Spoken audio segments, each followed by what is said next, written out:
డబ్బు ముఖ్యమే, కానీ టైం అంతకంటే ముఖ్యం. ఈ రోజుల్లో చాలామంది టైం లేదని బాధపడుతున్నారు. డబ్బుంటే సంతోషంగా ఉంటామని, లేకుంటే జీవితం సాఫీగా సాగదని అనుకుంటున్నారు. కానీ కొన్ని స్టడీస్ ఈ ఆలోచనకు రివర్స్గా ఒక నిజాన్ని బయటపెట్టాయి.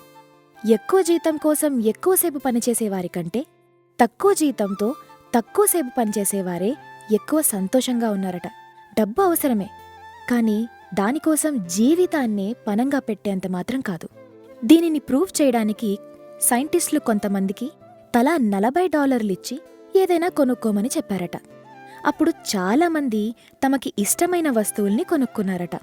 కాని కొద్దిమంది మాత్రమే తమకి కాస్త టైంని మిగిలేలా వేరొకరి సేవల కోసం ఈ డబ్బుని ఉపయోగించుకున్నారట. వస్తువుల్ని కొన్నవారితో పోలిస్తే టైంను కొన్నవారే ఎక్కువ సాటిస్ఫై అయినట్టు తేలిందట. కాబట్టి జీవితంలో అన్నిటినీ ఆస్వాదించడానికి టైం కూడా చాలా అవసరమని చెప్పారు. మరి మీరు మీ జీవితాన్ని ఆనందంగా ఉంచుకోవడానికి మీ టైంను ఎలా యూజ్ చేసుకోవాలనుకుంటున్నారో చెప్పండి.